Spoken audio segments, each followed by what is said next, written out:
Türkmen, Uygur, Tatar, Azer bir boydur. Kara, Kalpak, Kırgız, Kazak bunlar bir... Несмотря на географическую принадлежность Азербайджана к Южному Кавказу, глубокая интеграция и стратегические связи со странами Центральной Азии позволяют говорить о формировании единого политического и экономического пространства. В интервью азербайджанским телеканалам президент Ильхам Алиев отметил, что интенсивная реализация совместных проектов привела к единогласному избранию Азербайджана полноправным участником этого формата. Данный шаг стал значимым политическим и дипломатическим успехом Баку, подтверждающим роль Азербайджана как ключевого звена в регионе. Создание международного формата «Азербайджан плюс Центральная Азия» играет очень большое значение, повышая субъектность нового метарегиона, уверены эксперты. Дело в том, что центральноазиатские страны обладают очень большим экспортным потенциалом, а также транзитным потенциалом.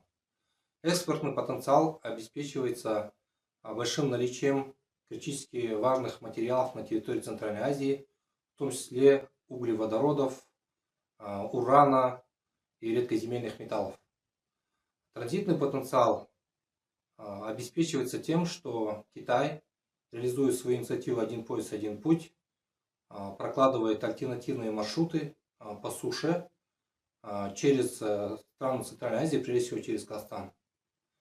Но все это невозможно без того, чтобы обеспечивать выход и возможности экспорта, обеспечения транзитных возможностей через Азербайджан.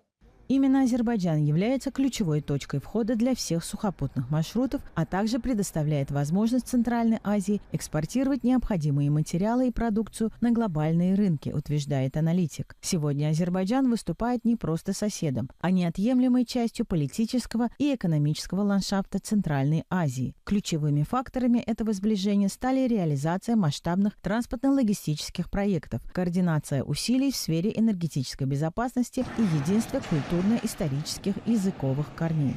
Именно Срединный коридор, он является той основой, в рамках которого центральноазиатские страны и Азербайджан будут сотрудничать.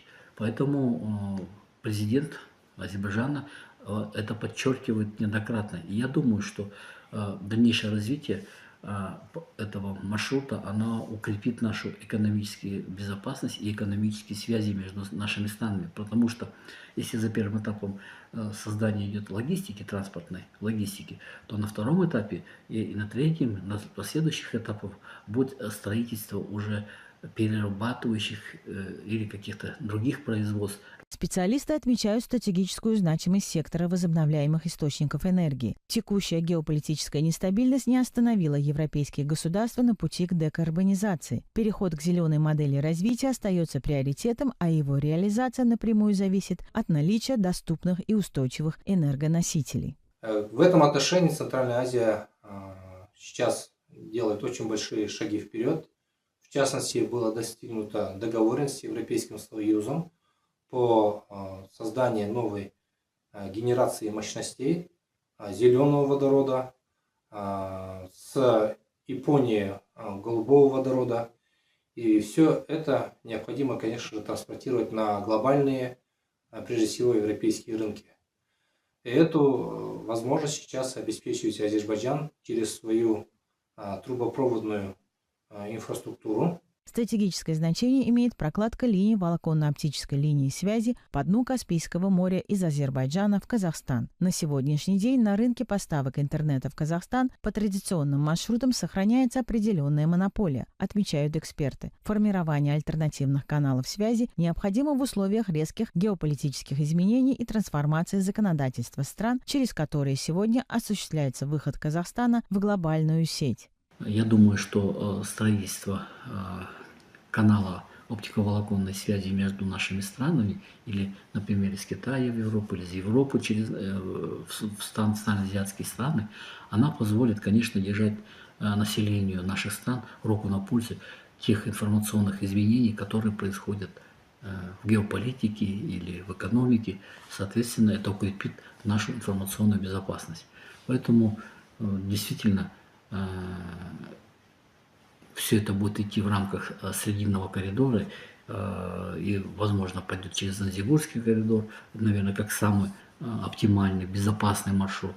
Формирование единого мегарегиона, объединяющего Азербайджан и страны Центральной Азии, открывает для государств возможность выхода на глобальные рынки. Сегодня экспертное сообщество единодушно. В этой новой географической реальности Азербайджан играет роль ключевого стратегического моста. Избрание Азербайджана в Консультативный совет Центральной Азии – это не просто дипломатический жест. Это признание того, что без участия Баку экономическая архитектура региона была бы незавершенной. Азербайджан сегодня – это не только Южный Кавказ. Это неотъемлемая часть большой центральноазиатской повестки, обеспечивающая ее связь с глобальной экономикой.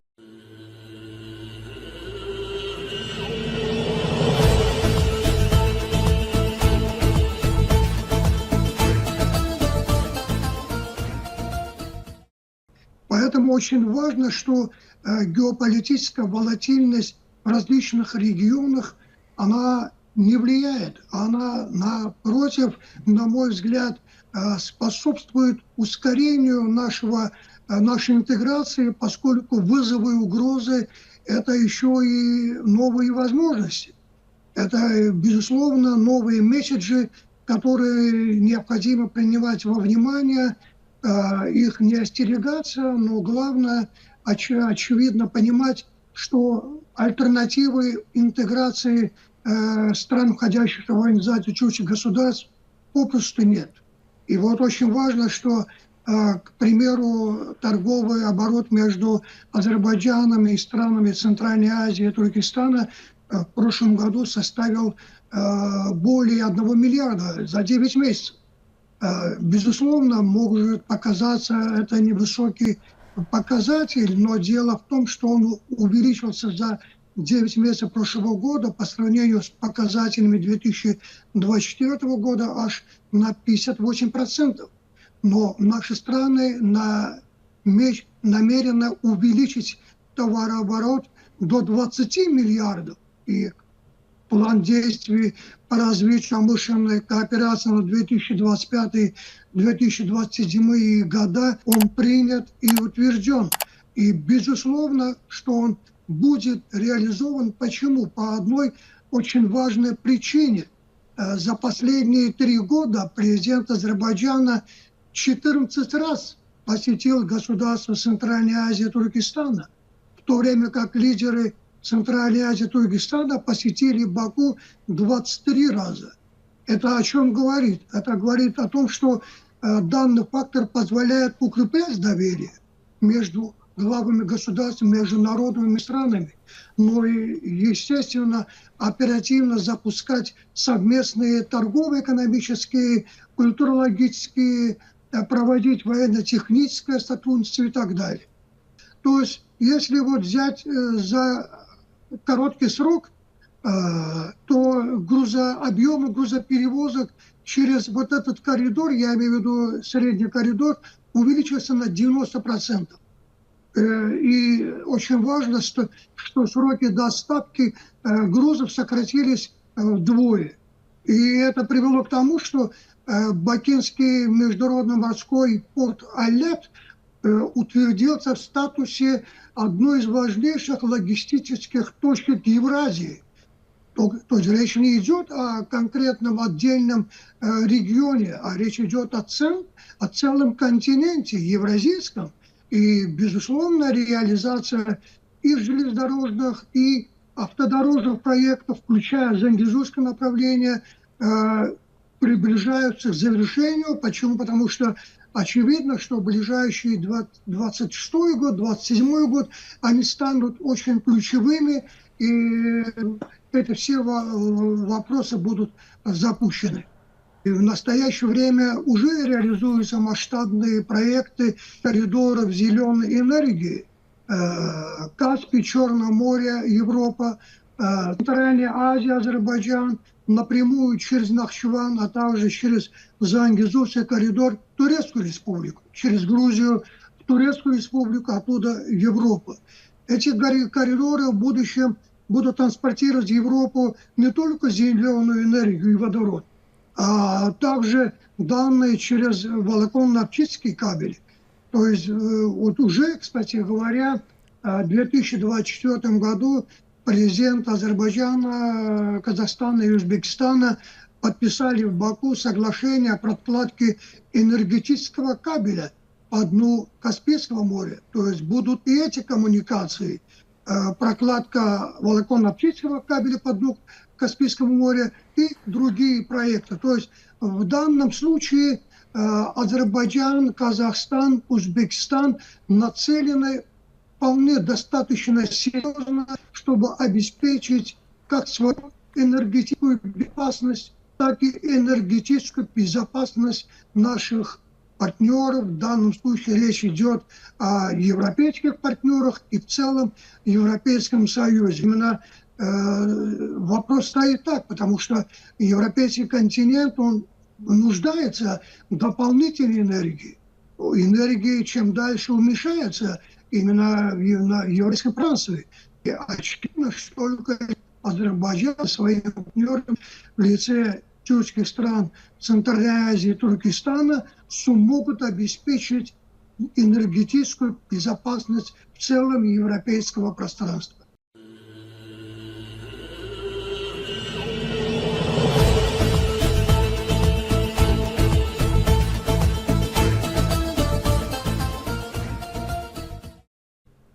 Ежегодно в Казахстане образуется свыше 4,5 миллионов коммунальных отходов, однако перерабатывать удается лишь около четверти. Поэтому в профильном ведомстве намерены кардинально изменить ситуацию. Реализация новых проектов позволит поэтапно увеличить переработку до 40%. Напомню, в прошлом году в стране разработали концепцию управления отходами. Документ предусматривает инвентаризацию, оцифровку и мониторинг всех процессов. На сегодня необходимость строительства завода по сжиганию твердых бытовых отходов обсуждают на западе Казахстана. Предложено рассмотреть современные технологии переработки ТБО с получением электроэнергии, по примеру зарубежных стран. Инвесторы есть, они готовы приехать, изучить и предложить свои технологии продвинутые.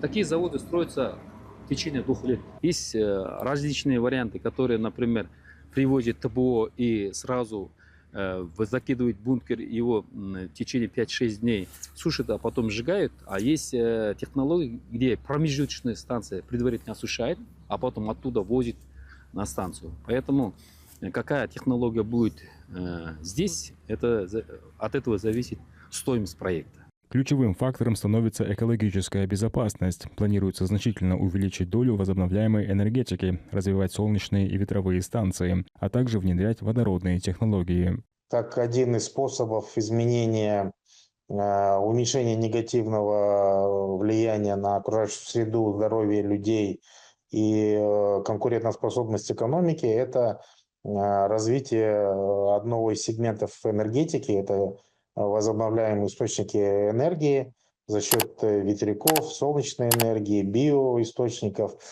И они призваны уменьшить наш углеродный след и сделать нашу энергетику чище. ВИА, оно имеет определенные резервы как для промышленного сектора, так и для наших физических лиц, потому что мы можем смотреть на примеры развитых стран, там, Германии, во Франции, Великобритании и других странах, где даже Китайская Народная Республика, большой объем электроэнергии получают они от ВИА и развивают свою экономику. Так что здесь у нас очень большое поле для нашей работы. В этом году в Казахстане пройдет региональный экологический саммит стран Центральной Азии. На этой площадке обсудят глобальные климатические проблемы. Участники примут совместные решения по актуальным экологическим вызовам. Ожидается, что вопросы управления отходами и развития альтернативных источников энергии в этой повестке будут первостепенными. По прогнозам Всемирного банка, к 2050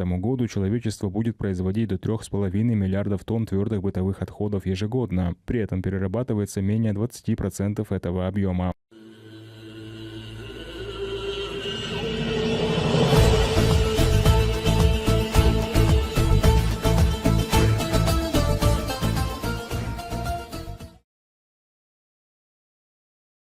Как сообщили в Министерстве водных ресурсов сельского хозяйства и перерабатывающей промышленности, если ранее льготные кредиты представлялись лишь по 2 направлениям, то в прошлом году перечень программ был существенно расширен.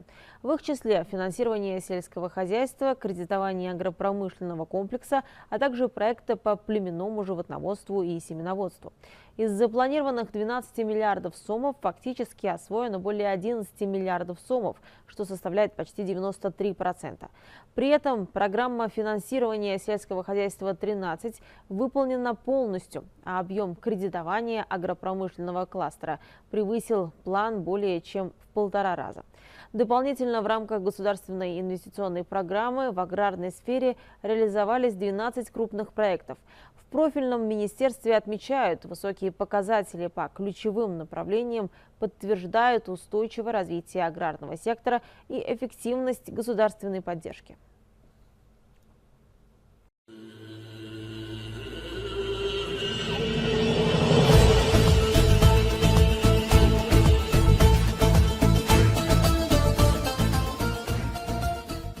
Это маленький замок, который возвышается на более низком холме на западе города.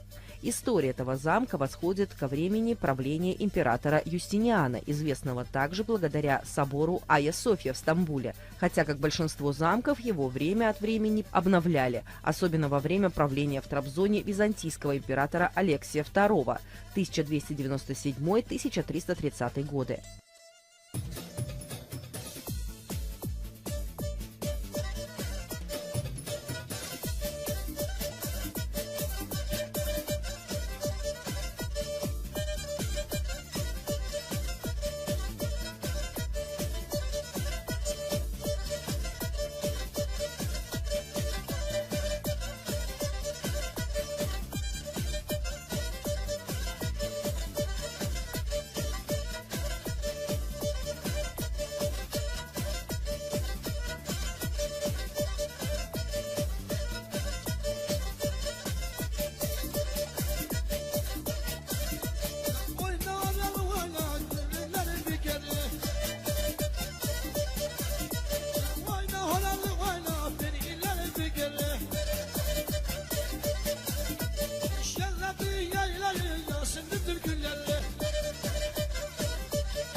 Когда речь идет о малых народах Турции, что северо-восточная Турция является домом для нескольких этнических меньшинств, среди которых и лазы. О лазах, которые, скорее всего, пришли сюда с Кавказа и основали здесь свое собственное королевство в III веке нашей эры, известно немногое. У лазов есть свой собственный язык, который ближе к грузинскому, чем к турецкому. Лазы известны своей любовью к разведению ловчих птиц, к игре на трехструнной скрипке, называемой кеменче, а также за их энтузиазм в строении бетонных жилых блоков. Прежде мужчины-лазы были известны своей свирепостью, благодаря которой их часто нанимали в качестве телохранителей. Сегодня приезжие в первую очередь, скорее всего, обратят внимание на восхитительные красно-коричневые шали в черную и белую полоску, которые носят лазские женщины.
Eğer benden ayrılırsan sevdum, eğer benden ayrılırsan sevdum, Yemin ettim çiçek açmayacağım. Yemin Yehoy var ezdanım o ezdum Jora varce var yehoy Jora varce var yehoy içmeyeceğim. Yazıktır, günahtır, sevmiştim deme bari. Bıraktın gittin beni, Davud'un ellerin yari. Bıraktın gittin beni, Davud'un ellerin yari. Yazıktır, günahtır, sevmiştim deme bari. Bıraktın gittin beni, Davud'un ellerin yari. Bıraktın gittin beni, Davud'un ellerin yari.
Sarı saçları sarıdan da dönelim.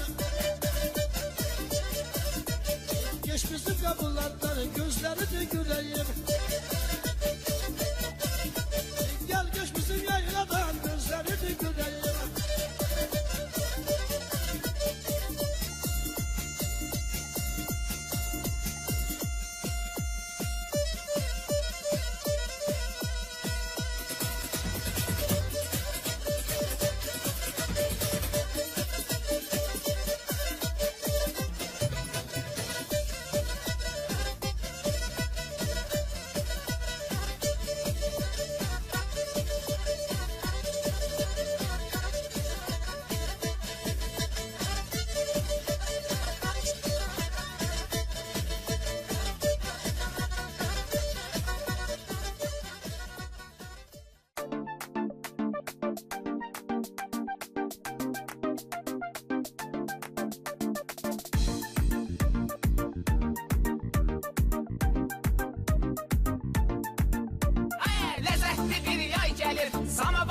Çay gelir, mən indi hər şeydən uzaq durmuşam. Kənddən mənə pay gəlir, ləzzətli bir yay gəlir. Samavarda çay gəlir, mən indi hər şeydən uzaq durmuşam. Ay, kənddən mənə pay gəlir.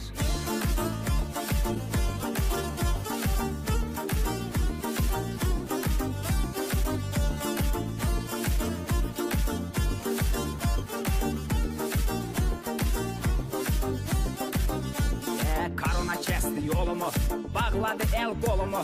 Pulum təmiz qutarıb, çəkirəm it zulumu. Qışı çəkdi əziyyət, şükür bitdi həsrət. Hər gün dəniz qırağı, elliyə istirahət. Ləzzətli bir yay gəlir, samavarda çay gəlir. Mən indi hər şeydən uzaq durmuşam. Kənddən mənə pay gəlir, ləzzətli bir yay gəlir. Samavarda çay gəlir, mən indi hər şeydən uzaq durmuşam. Ay, kənddən mənə pay gəlir.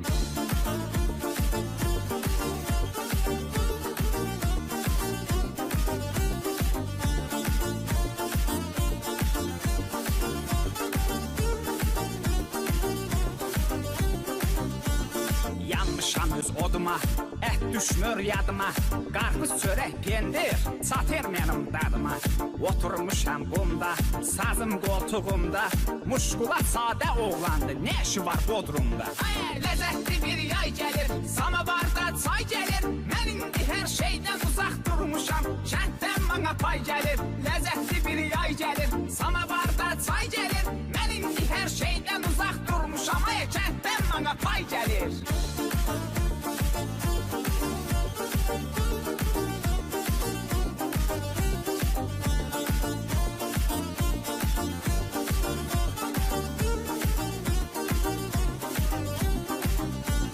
Mangal tüstülənsin, külləmə də gəlsin. Verim özümü zaqara, canım istilənsin. Düşmanların ürəyin həmişə çatladacaq. Muşkulat bu yayda trendi partladacaq. Ləzzətli bir yay gəlir, samavarda çay gəlir. Mən indi hər şeydən uzaq durmuşam, kənddən bana pay gəlir. Ləzzətli bir yay gəlir, samavarda çay gəlir. Mən indi hər şeydən uzaq durmuşam, kənddən bana pay gəlir.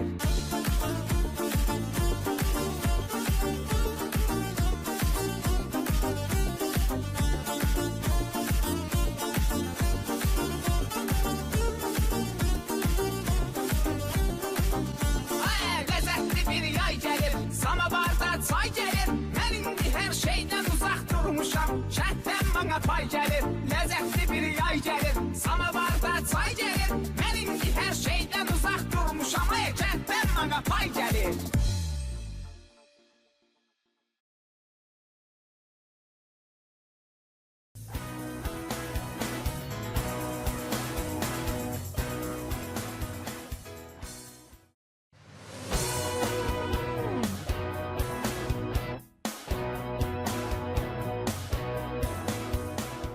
Каждый уголок Турции уникален.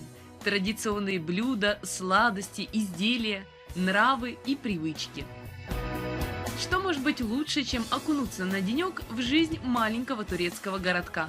Мы в Эскишехире, или, правильнее сказать, в старом городе. Ухоженный и компактный город в северо-западной Турции, заметим, согласно решению саммита глав тюркоязычных государств, стал культурной столицей тюркского мира 2013 года. В начале XIV века Эскишехир, или Старый город, был столицей молодого османского государства. В начале XX полем сражения греческих войск с армией Турции. В начале 21-го это студенческий центр страны и турецкая Венеция одновременно.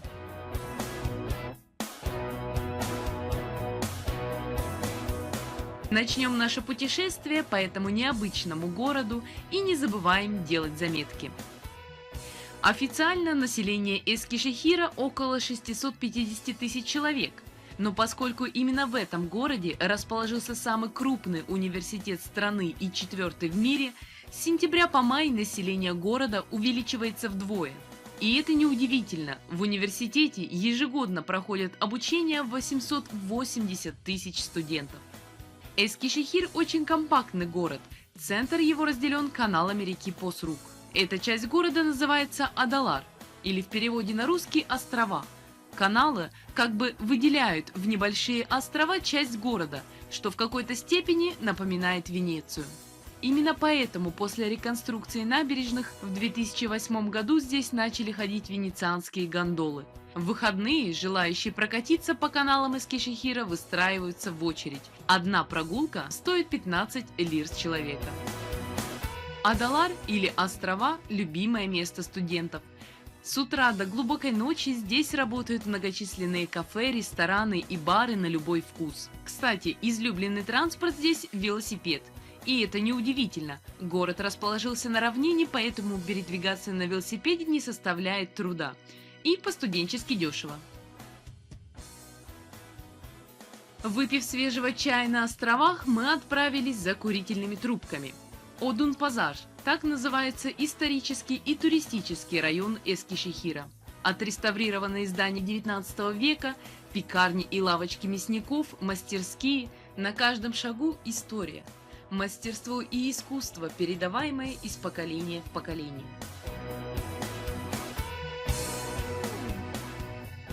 С виду обычная туристическая лавочка, украшения, изделия из морской пенки. Но это место одновременно и мастерская, которая 4 поколения подряд производит курительные пенковые трубки. Морская пенка – это пористый минерал, крупное месторождение которого находится в окрестностях Эскишехира. Пенковые трубки же появились в Европе в 1725 году, когда австрийский граф Андраси привез из Турции кусок морской пенки. Ради эксперимента граф предложил своему мастеру Карло Кавату сделать из пенки трубку. И на заметку, у трубки из пенки есть свои весомые преимущества. Она быстро нагревается, не горит, отлично впитывает влагу и не требует предварительного обкуривания. Возможно, именно поэтому пенковые трубки сразу же полюбили в Англии, Австрии и Германии. Мастера в этих странах вырезали на кусках минерала античные сюжеты и карикатурные портреты исторических деятелей. Сегодня практически все пенковые трубки делаются здесь, в Эскишехире. Работа ручная и требует талант скульптора. Мастера говорят, что только в процессе работы становится понятным, какой формы будет та или иная трубка и кто на ней будет изображен. Минерал диктует правила, а не мастер. Таким образом, сделать 2 идентичные трубки невозможно. И на заметку, из морской пенки здесь делают не только трубки, но и кольца, серьги и другие украшения.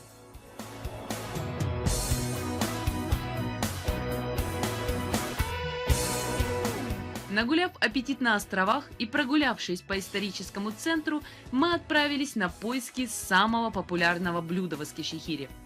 И каково было наше удивление, узнав, что это не что иное, как чебуреки. Оказывается, 70% жителей Эскишехира – это потомственные крымские татары. Поэтому именно это блюдо и стало визитной кулинарной карточкой старого города. Чебуреки здесь подают с пылу с жару. К ним подают также айран и, конечно же, большое количество салфеток. И на заметку, чебуреки в Эскишехире среднего размера, и мяса в них кладут не очень много, поэтому стоит заказать сразу 3 или даже 4 штуки. Приятного аппетита!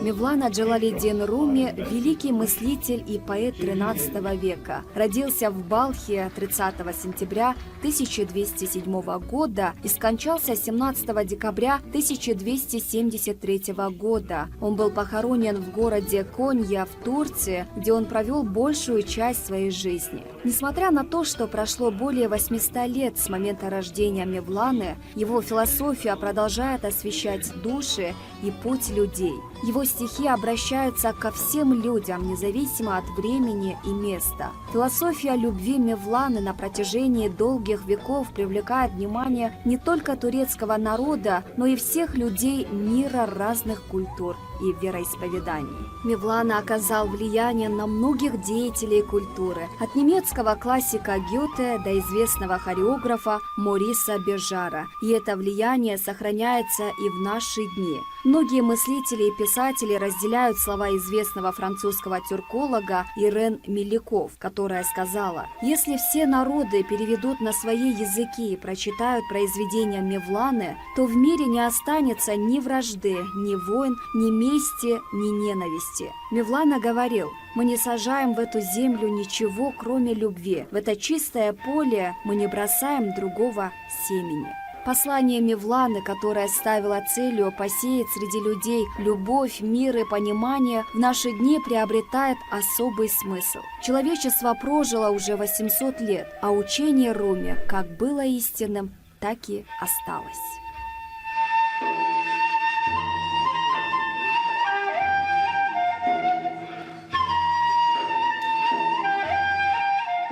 Всему, что зрим, прообраз есть. Основа есть вне нас. Она бессмертна, а умрет лишь то, что видит глаз. Не жалуйся, что свет погас, не плачь, что звук затих. Исчезли вовсе не они, а отражение их. А как же мы и наша суть? Едва лишь в мир придем. По лестнице метаморфоз совершаем наш подъем. Ты из эфира камнем стал, ты стал травой потом. Потом животным тайна тайн чередование том. И вот теперь ты человек, ты знанием наделен. Твой облик глина приняла, о, как непрочен он. Ты станешь ангелом, пройдя недолгий путь земной, и ты сроднишься не с землей, а с горней вышиной. О, Шамс, в пучину погрузись, от высей откажись, и в малой капле повтори морей бескрайних жизнь.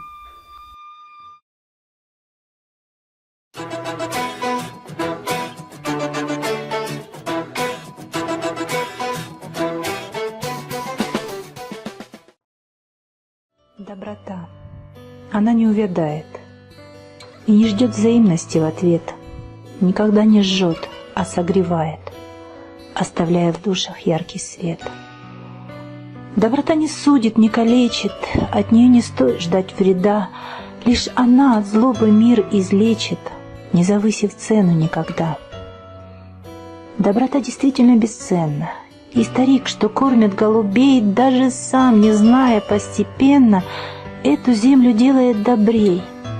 И ребенок, пожалев дворнягу и отдав с портфеля бутерброд, доброте поступкам дал присягу, что в беде друзей не подведет. Доброта, она всегда богаче самых состоятельных людей. У нее нет джипа, нет ни дачи, но Господь поведал нам о ней. И друг другу веря и жалея, не таская в сердце груз обид, в целом мы становимся добрее. Ничего, что там в груди щемит. Доброта всегда протянет руку, несмотря на сделанное зло. Не узнать о ней, вот это мука. С ней не всем столкнуться повезло. Доброта, как раненая птица, что, сломав крыло, стремится ввысь, и блеснет слезою на ресницах доброта, что верит в нашу жизнь. Где добро, там свет, а как иначе? Жизнь без милосердия пуста. Если от чужого горя плач, значит не иссякла доброта.